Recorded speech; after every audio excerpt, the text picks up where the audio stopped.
Então é bom estar aqui nesta tarde para ouvirmos Deus o que tem para nós, não é? O que eu vou falar hoje é sobre o tema do nosso ano, que é viver Jesus numa sociedade sem Jesus. E faz pensar muitas vezes na diferença que é o nosso cristianismo. Eu lembro-me de uma das experiências que tive mais sugêneres, foi uma altura em que eu fui aos Estados Unidos, numa conferência que eu não sabia bem para que era, mas eu estava muito cansado. Fui convidado a ir lá e pagar umas contas todas. Então eu disse, eu vou. E quando cheguei lá, estávamos instalados numa casa enorme, com umas 40 pessoas, e só havia 4 europeus, 4 brancos, que estavam todos no mesmo quarto, que eram inglês, 2 espanhóis e eu, português. E o que acontece, foi curioso, é que o resto era tudo africano. E estava a nevar, gente. Então eles nunca tinham visto neve. E foi muito engraçado. Aquilo parecia quase um filme assim de extraterrestres. E vimos o que é realmente ser diferente. Né? Eles ficaram, foi uma experiência muito interessante. O que eu gostava hoje de falar era um pouco acerca desta mudança que Deus faz em nós. E a carta que eu escolhi, a carta de Filipenses, capítulo 2, podemos virar para lá. Filipenses, capítulo 2. Fala um pouco sobre como é que vivemos Jesus numa sociedade sem Jesus. Eu acho interessante porque esta carta é uma carta que fala muito de alegria, mas também é uma carta que foi escrita em particular também por problemas que havia naquela igreja. Havia dissensões, contendas, um dos problemas era alguns líderes que tinham dor de cotovelo dos outros, havia uma certa disputa entre líderes. Encontramos isso no capítulo 1. E no capítulo 3 fala-se um pouco acerca dos falsos mestres que causaram divisão.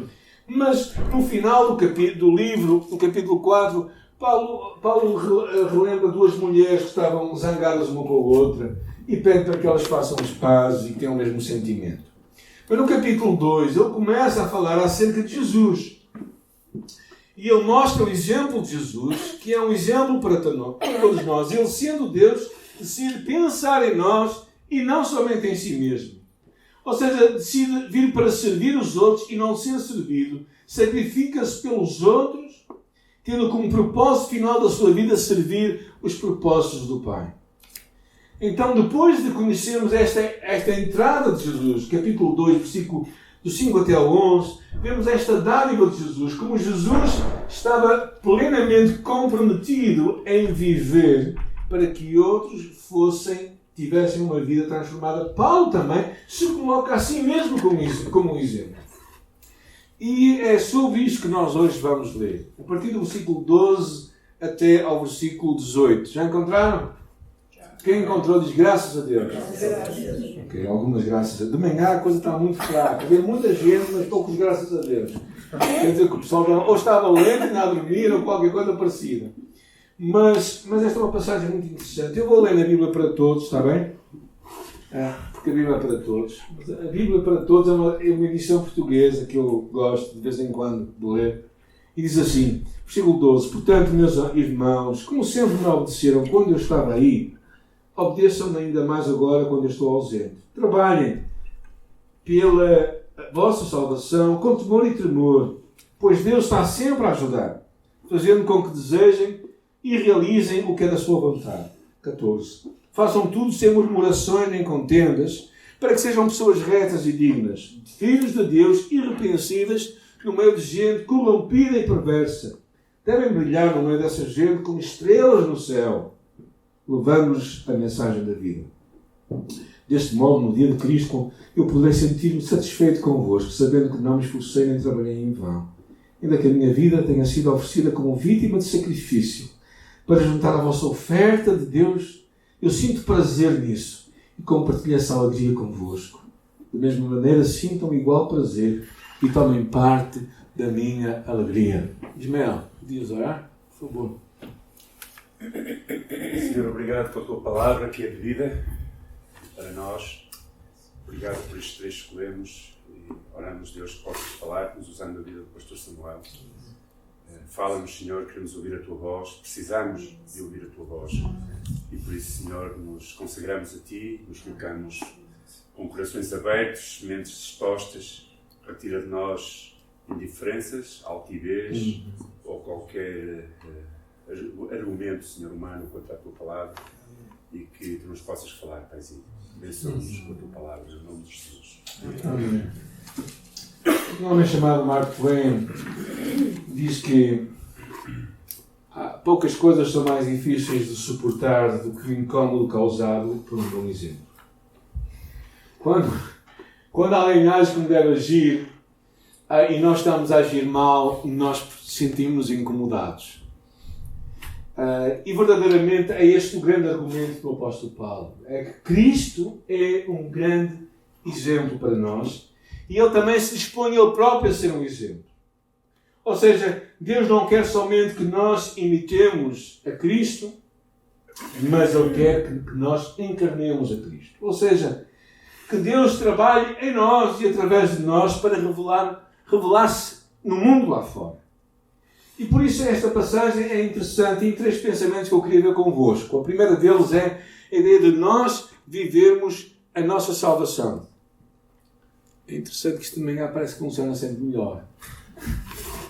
É esta chamada vive a tua salvação. Diz assim, meus amados irmãos, ele diz, operai a vossa salvação com tremor e temor. Ou outras dizem, trabalhem pela vossa salvação com temor e tremor. Eu gostava de ver aqui duas ideias-chave. A primeira é que a salvação que Deus produz em nós não é uma experiência que vai acontecer na eternidade, mas é algo que tem que acontecer aqui. Ou seja, a nossa salvação não é algo para nós guardarmos para a frente, mas é algo que tem que se passar aqui. Por isso é que ele diz, operai a vossa salvação. O que é que quer dizer aqui, ou trabalhem pela vossa salvação? É interessante que não é trabalhar para a vossa salvação, mas é trabalhar pela vossa salvação. Ou seja, é porque tu e eu somos salvos que temos que fazê-la operar. Ou seja, não trabalhamos para ser salvos, mas trabalhamos porque somos salvos. E porquê? Porque a vida tem um grande potencial. É como quando tu pegas num campo que vais cultivar, um campo de cultivo. Não é? E quando tu olhas para ele está ainda não cultivado. Ele é um campo de cultivo ou não? É, mas não está a ser cultivado. Há muita gente que é salva, mas não está a viver como salvo. Por isso é que aqui fala, trabalhai ou operai a vossa salvação. Ou seja, vivei de acordo com a vossa identidade. E depois ele acrescenta aqui um pormenor, que é com temor e tremor. Este é um tema curioso, porque antes havia uma grande reverência acerca de quem era Deus, não é? Na verdade, vocês sabem que a questão dos copistas da Bíblia, ao copiarem, na altura em que não havia imprensa, eles tinham uma pena que só usavam para escrever Deus. Tal era a devoção que eles tinham por Deus. Incomoda-me a mim, às vezes, quando às vezes vemos Deus com letra pequena, não é? Porque eu acho que nas pequenas coisas, às vezes, também vemos em nós o temor ou não. Esta ideia de temor e tremor não é uma relação de medo, mas é uma relação de respeito. No passado, em Portugal, não era comum os filhos tratarem os pais por tu. Certo? Eu nunca tratei o meu pai por tu.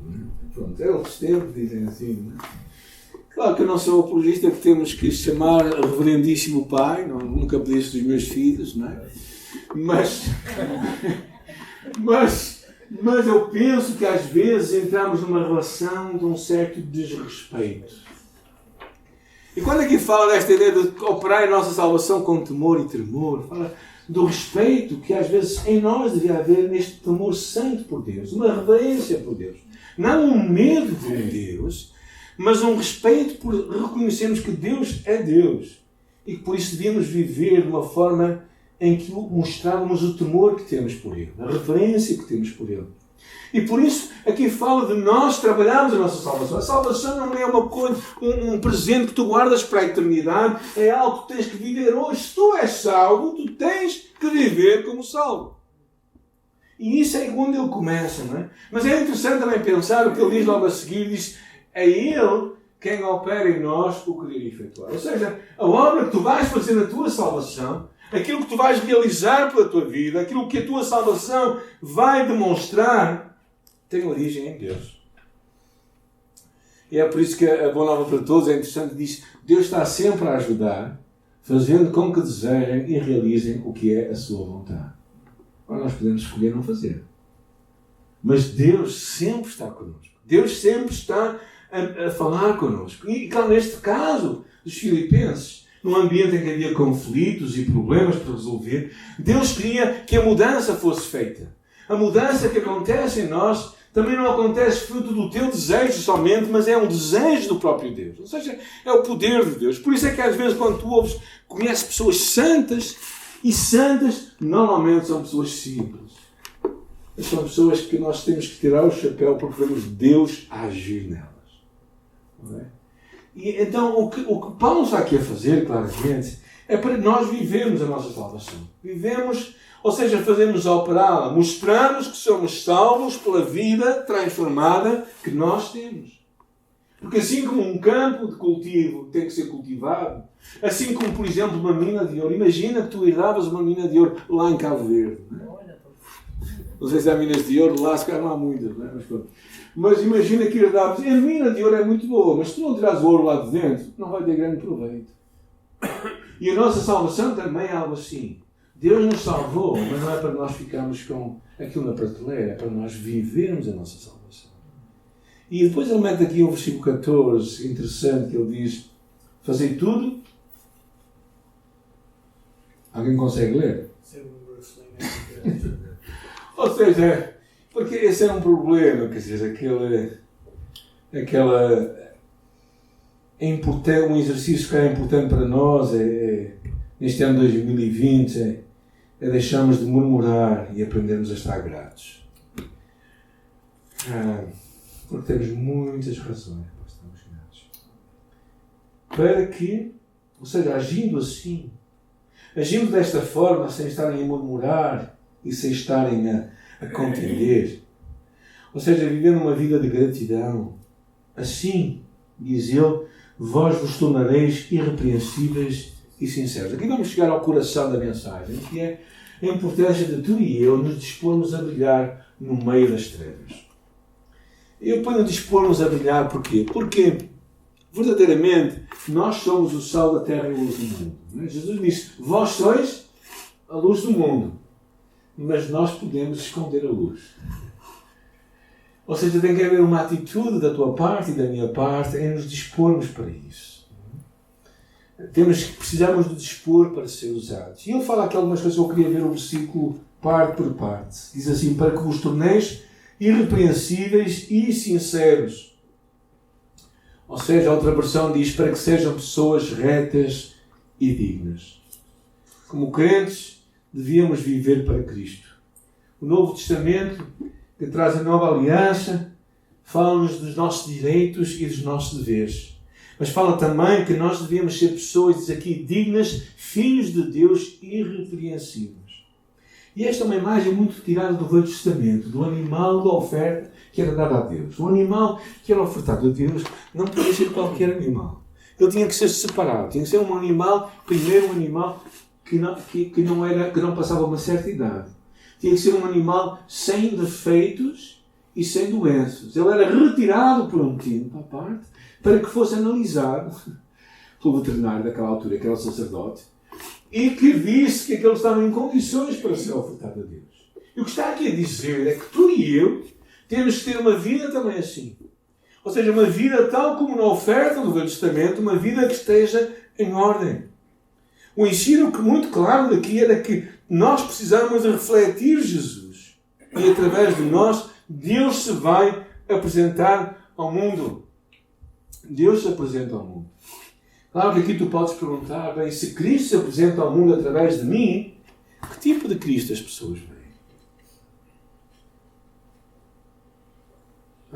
Pensa bem nisso. Tu amanhã, no teu dia de trabalho, no meio do stress, não é? E no meio da escola. Vai começar a escola? Não vai começar amanhã. Okay. Então, no meio dos grandes momentos-chave da nossa vida, que tipo de Cristo eles veem? Que tipo de Cristo nós apresentamos? Depois fala aqui, é interessante, a palavra sincero ou digna. A palavra sincero é uma imagem tirada da indústria do vinho. Ou seja, que o vinho tinha que ser puro, sem ser a martelo. Não é? Ou seja, não podia ser falsificado. Ou seja, o vinho não podia ser falsificado. Tinha que ser verdadeiramente sem mancha. E é interessante, depois ele fala no meio de quem isto acontece. Ele diz, no meio de uma geração corrompida e perversa, na qual nós resplandecemos como luzeiros do mundo. Esta ideia de corrupção e perversidade é um contraste com a justiça de Deus. E a imagem no Velho Testamento, quando se fala da justiça de Deus, tinha uma imagem de uma vara de medir. Ou seja, imagina que Deus tem uma vara de medir a tua justiça. Como é que tu estás? Como é que os teus atos de justiça estão? E basicamente o que ele está a dizer é que esta geração no meio da qual nós vivemos, por esta vara de justiça, está completamente condenada. Mas nós somos chamados a viver de uma forma diferente. Viver ao padrão de Deus. Ou seja, nós precisamos de viver como irrepreensíveis e sinceros filhos de Deus inculpáveis. Na verdade, Jesus, no Sermão da Montanha, ele fala uma coisa curiosa. Que diz, sede perfeitos, como é perfeito o vosso Pai. Será que ele quer dizer que nós não vamos pecar? Eu penso que Jesus claramente está a falar, fala da ideia de maturidade, de crescimento, de um empenho para vivermos uma vida de santidade. E é isso que Jesus está a falar. Não é? E depois ele fala que nós somos como astros. Algumas versões dizem estrelas do céu. Outras dizem iluminárias.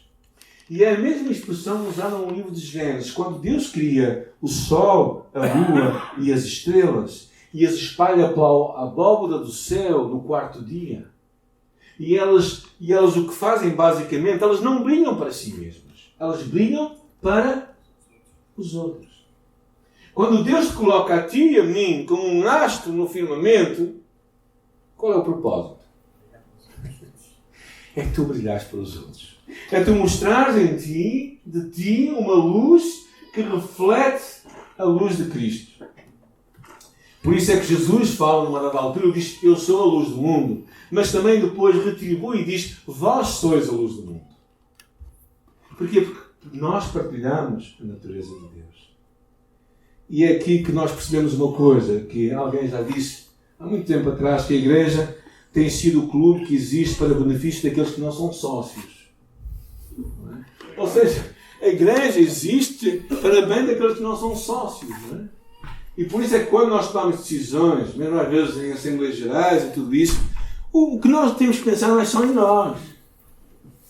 Nós temos que pensar em quem está lá fora. Há muitas igrejas que fazem as decisões a pensar neles, mas esse não é o nosso propósito. O nosso propósito é nós brilharmos para onde? Para o mundo. Mas é curioso, quando ele se define como luz do mundo, Jesus, ele está a mostrar que ele e nós existimos para mostrar o caminho. Havia uma igreja nos Alpes, no alto de uma montanha pequena, coberta de neve. Era uma linda construção que chamava a atenção de toda a gente. Um turista que visitava aquela cidade observou um facto curioso, é que aquele templo não tinha luzes acesas durante a noite. E o gerente do hotel explicou uma coisa. Esta pequena igreja foi construída por um homem muito rico. Construiu aquele templo. Mas quando ele deu à comunidade, ele deu uma condição. Era que nunca haveria luz própria naquele templo. Mas como hoje é dia de culto, vais olhar para lá e vais ver o que vai acontecer. Enquanto estava a escurecer, aquela noite, o turista observou que uma pequena luzinha surgia ali e outra surgia ali. E todas se foram encontrando. Eram os crentes que traziam as suas próprias luzes. E quando chegaram àquele lugar, àquela pequena capela, aquela luz, toda a igreja brilhou, mostrando a luz ao seu redor como um verdadeiro milagre. E esse é o grande propósito. Não somente nós individuais, nós como cristãos e como igreja, somos chamados a nos juntarmos e a vivermos esta luz.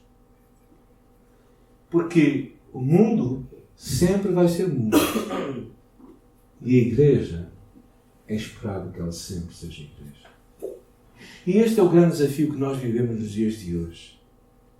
Verdadeiramente, é que nos dias de hoje parece que as pessoas não percebem isto. Quando o casamento já não é mais até que a morte nos separe. Quando a pureza sexual é só um ideal e não algo real para a nossa vida. Quando o nosso falar não é mais sim, sim e não, não. O mundo vai entrando dentro da igreja. Quando aquilo que não é normal passa a ser aceitável. Pessoas que casam com outras do mesmo sexo. Crentes que usam a mentira para fugir a um problema. Crentes que têm o mesmo comportamento dos descrentes. Afinal, que tipo de luz estamos a ser? Que tipo de igreja estamos a ser? Que tipo de astro estamos a mostrar? Isto deve nos deixar pensar muito. Quando aqui fala que nós resplandecemos como luzeiros no mundo, devemos nos perguntar que qualidade de luz estamos nós a dar. E realmente nos chama a esta grande responsabilidade de viver Cristo numa sociedade sem Cristo. Viver Jesus é muito mais que uma lista de regulamentos. É viver a vida de Cristo em nós. É deixar Cristo viver em nós. É assumir aquelas eternas verdades de Jesus que se um grão de trigo cai à terra e não morrer, fica ele só. Mas se morrer, dá muito fruto. É deixar que aquela imagem de Jesus permanecer em mim e eu permanecerei em vós. Esta imagem de Cristo viver em nós. É isto que vai mostrar a luz. E quando ele fala isto, resplandeceis como luzeiros do mundo, ele fala uma coisa curiosa que passa pelo versículo seguinte, que eu acho muito interessante, diz retendo a palavra da vida, ou preservando a palavra da vida. Que é o quê? Basicamente é sermos fiel à palavra. Outro dia alguém estava a dizer aqui uma conversa que tive assim um bocado azeda com uma pessoa, e ela disse assim, aqui na igreja isto também é pecado, mas há outras igrejas em que isto não é pecado. Eu assim, bem, todas as igrejas podem dizer o que quiserem. Se aqui diz que é pecado, é pecado. O pecado não vai ser pecado porque eu digo que é pecado. Nem vai deixar de ser pecado porque eu digo que deixa de ser pecado. Mas que a palavra fala é eterna. E uma das grandes chamadas de hoje é nós deixarmos que a palavra seja o filtro da nossa vida. Porque esse é o problema principal. Nós temos muitos outros filtros que às vezes se atrapalham a nossa visão. E Paulo levanta aqui um assunto interessante para que no dia de Cristo, o que é o dia de Cristo? É o dia em que Jesus vai voltar. E alguns estão a dizer, bem, mas isto já vem muito longe. Ok, vem muito longe, sabe que vem muito longe. Nem pode vir muito longe a vida de Cristo, mas tu podes ir ter com Cristo, mas parece. Estás seguro que Cristo vai voltar? Estás certo? Esta ideia de que Paulo lançava sempre da iminente vinda de Jesus era o quê? Era esta ideia contínua de que Cristo voltava. Cristo ia voltar. E ele vivia à luz desta vinda. Ela vivia à luz desta certeza que iria ver Jesus. Isso era a motivação para ele viver uma vida transformada.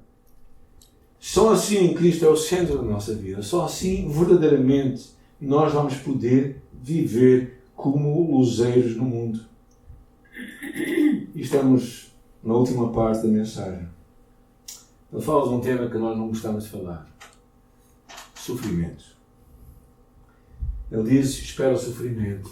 Interessante a expressão dele aqui. Ele diz assim, ainda que a minha vida tenha de ser oferecida como vítima de sacrifício. Diz a Bíblia para todos. Ele dispõe-se a...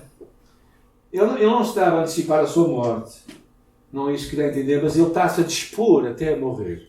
Ele está-se a dispor a entregar a sua vida para que Cristo pudesse verdadeiramente ser glorificado. Mas ele fala no versículo anterior, diz, nem me esforcei, inutilmente corri em vão. A ideia do Paulo, ele via sempre como uma maratona, a vida cristã, como um desafio contínuo. Nós podemos correr 100 metros, mas a vida cristã é uma maratona. E nesta maratona vamos encontrar momentos assim, momentos difíceis, em que temos que fazer escolhas. Escolhas que podem trazer sofrimento. E os crentes devem dispor a dar a sua vida. Ele mesmo diz assim, não é? Ele diz: entretanto, mesmo que eu seja oferecido como libação, como oferta sobre o sacrifício e serviço da vossa fé. E é interessante, ele também fala que os crentes também deviam estar dispostos a oferecer a sua vida, a fazer este sacrifício. A palavra usada vem da palavra liturgia, que é interessante, vem deste culto a Deus.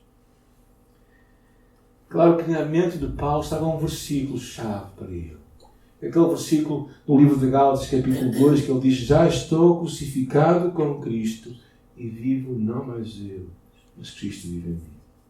Ou seja, de certa medida, o sacrifício não existe. Porque se tu e eu já estivermos sacrificados,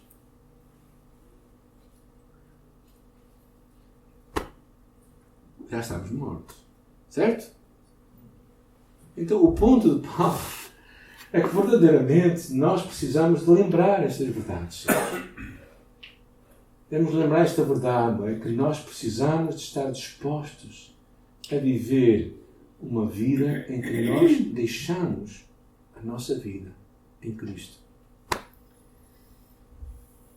Paulo entendia isto claramente. E ele desafia a Igreja, também em Romanos, é interessante, para que eu seja ministro de Cristo entre os gentios no sagrado encargo de anunciar o Evangelho de Jesus, de modo que a oferta deles, esta entrega deles, seja aceitável. Ou seja, a disposição para vivermos vidas transformadas. O que percebemos aqui, olhamos para esta carta, é o quê? Deus nos chama a viver no meio de uma geração corrompida e perversa. Pessoas que vivem uma vida cristã autêntica. Tu e eu precisamos de assumir a nossa salvação. Precisamos de viver a nossa fé. E quando tu e eu vivemos a nossa fé, nós vivemos como astros no mundo. A nossa luz vai alumiar toda a gente. As pessoas vão ver quem nós somos. A grande dificuldade é que hoje parece que estamos a inverter as coisas. Em vez de nós brilharmos para fora,